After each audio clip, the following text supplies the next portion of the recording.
Yohanes pasal yang ke-6 ayat 1-15. Sesudah itu Yesus berangkat ke seberang danau Galilea, yaitu danau Tiberias. Orang banyak berbondong-bondong mengikuti dia karena mereka melihat mujizat-mujizat penyembuhan yang diadakannya terhadap orang-orang sakit. Dan Yesus naik ke atas gunung dan duduk di situ dengan murid-muridnya. Dan Paskah hari raya orang Yahudi sudah dekat. Ketika Yesus memandang sekelilingnya dan melihat bahwa orang banyak berbondong-bondong datang kepadanya, berkatalah ia kepada Filipus, "Di manakah kita akan membeli roti supaya mereka ini dapat makan?" Hal itu dikatakannya untuk mencobai dia, sebab ia sendiri tahu apa yang hendak dilakukannya. Jawab Filipus kepadanya, "Roti seharga 200 dinar tidak akan cukup untuk mereka ini, sekalipun masing-masing mendapat sepotong kecil saja." Seorang dari murid-muridnya, yaitu Andreas, saudara Simon Petrus, berkata kepadanya, "Di sini ada seorang anak yang mempunyai 5 roti jelai dan 2 ikan. Tetapi apakah artinya itu untuk orang sebanyak ini?" Kata Yesus, "Suruhlah orang-orang itu duduk." Adapun di tempat itu banyak rumput, maka duduklah orang-orang itu, kira-kira 5.000 laki-laki banyaknya. Lalu Yesus mengambil roti itu, mengucap syukur dan membagi-bagikannya kepada mereka yang duduk di situ. Demikian juga dibuatnya dengan ikan-ikan itu, sebanyak yang mereka kehendaki. Dan setelah mereka kenyang, ia berkata kepada murid-muridnya, "Kumpulkanlah potongan-potongan yang lebih supaya tidak ada yang terbuang." Maka mereka pun mengumpulkannya dan mengisi 12 bakul penuh dengan potongan-potongan dari kelima roti jelai yang lebih setelah orang makan. Ketika orang-orang itu melihat mujizat yang telah diadakannya, mereka berkata, "Dia ini adalah benar-benar nabi yang akan datang ke dalam dunia." Karena Yesus tahu bahwa mereka hendak datang dan hendak membawa dia dengan paksa untuk menjadikan dia raja, ia menyingkir pula ke gunung seorang diri.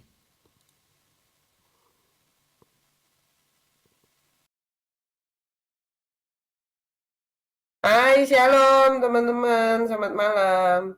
Yuk kita langsung melanjutkan materi yang kemarin, masih tentang Yesus memberi makan 5.000 orang. Dan pada kesempatan malam hari ini, saya akan sedikit men-sharekan, melanjutkan dari pertemuan kemarin, bagaimana Tuhan itu sebenarnya, kalau bahasa kerasnya nih, menuntut masing-masing setiap kita itu punya yang namanya belas kasih. Yang saya jabarkan kemarin bahwa sekalipun kita itu mau memberikan diri kita untuk dibakar, kalau kita itu tidak punya kasih, itu tuh tidak ada gunanya. Nah, itu yang menjadi landasan kita pada kesempatan malam hari ini juga, sebagai penambah juga ayat pembanding di Yohanes 6 yang tadi sudah dibacakan. Kita buka sama-sama di Matius 14. Matius 14 ayat 14. Ketika Yesus mendarat, ia melihat orang banyak yang besar jumlahnya, maka tergeraklah hatinya oleh belas kasihan kepada mereka, dan ia menyembuhkan mereka yang sakit. Next. Menjelang malam, murid-muridnya datang kepadanya dan berkata, "Tempat ini sunyi dan hari sudah mulai malam. Suruhlah orang banyak itu pergi supaya mereka dapat membeli makanan di desa-desa." Lanjut, 16. Tetapi Yesus berkata kepada mereka, "Tidak perlu mereka pergi. Kamu harus memberi mereka makan." Jadi teman-teman, banyak dari kita ketika kita dituntut dalam melayani, ya itu yang namanya pelayanan itu adalah kerelaan. Tetapi ketika kita mengerjakan pelayanan itu dengan tidak sungguh-sungguh, maka ada sesuatu yang menuntut kita. bahwa ketika kamu melayani, ya kamu harus dengan hati. Begitu juga ketika ini diperhadapkan kepada murid-muridnya. Ketika mereka menjawab dan berusaha memberikan solusi kepada Tuhan bahwa hari ini sudah malam dikatakan di ayat 15. Hari sudah malam. Suruhlah orang banyak itu pergi supaya mereka dapat membeli makanan di desa-desa. Jadi mereka seakan-akan sudah menaruh itu semua. Wah, sudah dikelilingi dengan pelayanan yang wow, mujizat yang wow sehari-harian. Akhirnya tiba waktunya buat mereka merasa bahwa, wah aku mau me time nih. Gitu. Gak bisa. Karena apa? Ngikut terus nih orang-orangnya ini. Maksud hati baik. Ya, suruh pergi. Kita itu melipir ke tempat sunyi itu untuk istirahat Tuhan. Suruh mereka pergi aja supaya mereka itu dapat membeli makanan. Laki-laki kena ini teruji sama Tuhan. Yesus berkata kepada mereka ayat 16. Loh mereka enggak perlu pergi. Kamu yang harus memberi mereka makan.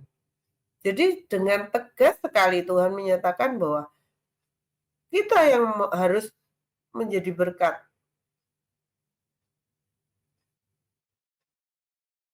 Tapi seringkali ketika kita diharuskan untuk menjadi berkat, kita lari dari panggilan itu. Kita merasa bahwa, wah itu bukan kapasitasku. Itu kapasitasnya orang lain deh. Yaitu kapasitasnya anak kecil ini loh yang bawa 5 roti 2 ikan. Tapi di titik seperti itu Tuhan dengan tegas mengatakan ya kamu yang harus memberi mereka makan. Mungkin kalau ketika kita diperhadapkan dengan orang-orang yang nyebelin, orang-orang yang hanya memanfaatkan kita dan kita tahu itu. Memanfaatkan pelayanan, memanfaatkan pekerjaan kita. Hikmat berbicara, ya kan? Tetapi hikmat itu kalah dengan yang namanya belas kasihan, teman-teman. Jadi, teman-teman harus paham bahwa ketika kita berjalan bersama dengan Tuhan,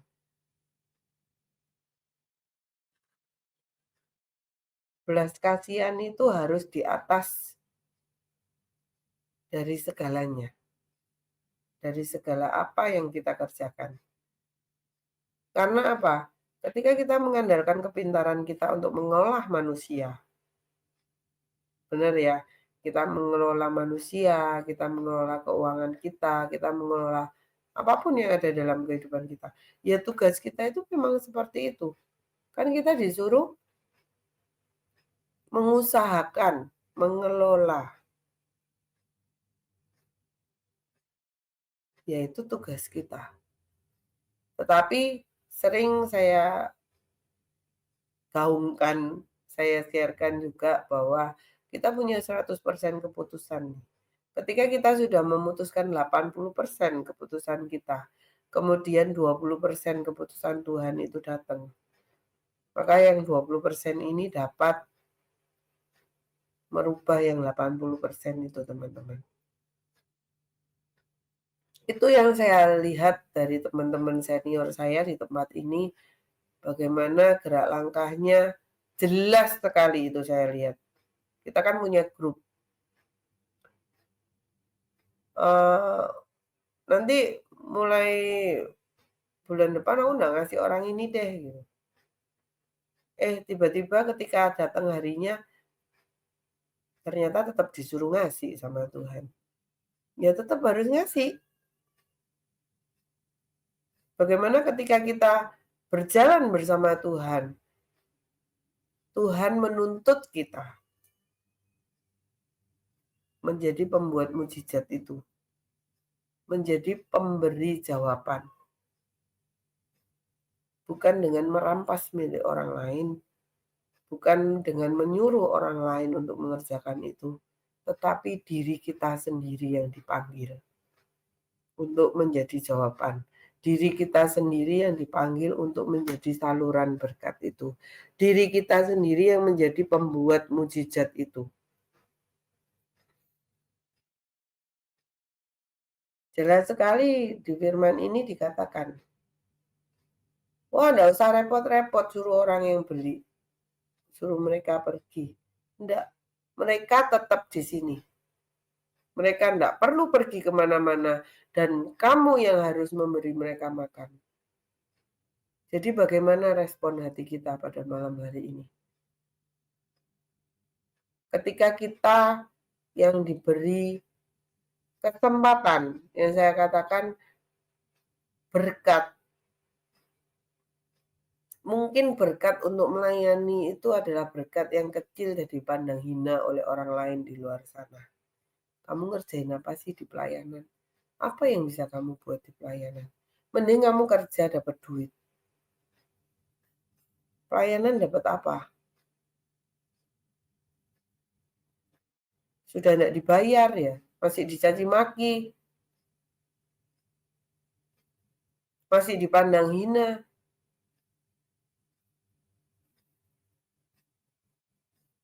Ya itulah pelayanan.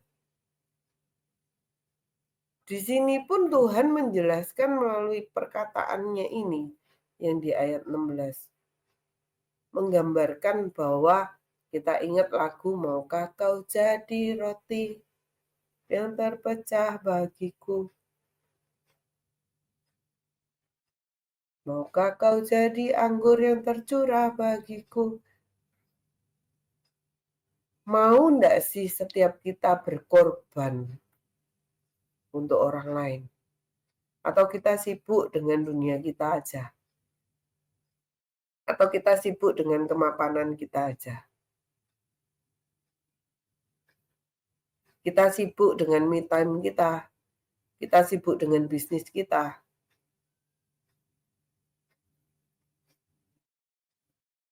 Jadi ketika panggilan itu datang, kita tepiskan itu, kita tolak itu. Kita lupa, kita sudah lupa bahwa kita itu harus menjadi roti. Kita lupa bahwa kita itu harus menjadi anggur. Kita lupa bahwa kita itu harus menjadi lilin. Jadi yuk teman-teman, lewat ayat-ayat yang kita baca pada malam hari ini, menyadarkan kita bahwa apa sih artinya kita.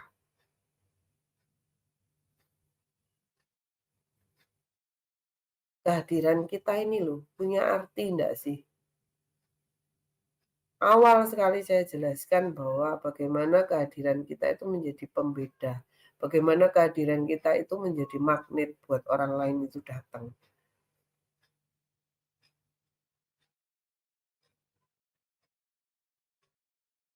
Awal yang bisa kita kerjakan adalah berani untuk capek, teman-teman.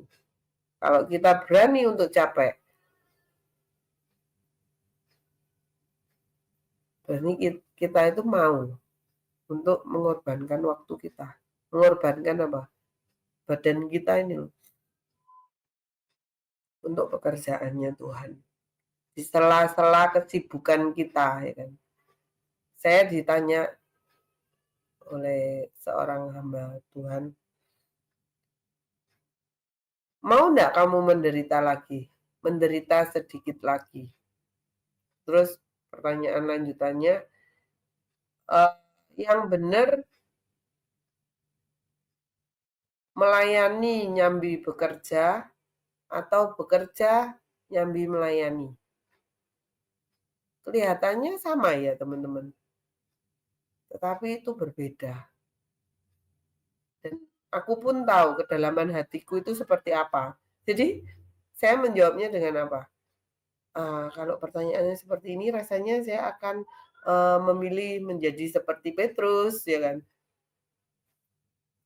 Petrus, apakah engkau mengasihi aku? Sampai 3 kali. Dan ketiga kalinya dikatakan, Tuhan, Engkau yang tahu hatiku seperti apa. Aku mengasihi kamu ndak? Saya juga mengambil posisi menjadi seorang Maria mungkin. Jawaban saya, ya terjadilah sesuai dengan kehendak-Mu Tuhan. Jadi di poin-poin seperti itu yang membuat kita itu semakin setiap keputusan kita, ya suka-sukamu Tuhan, apa maunya Tuhan. Karena apa?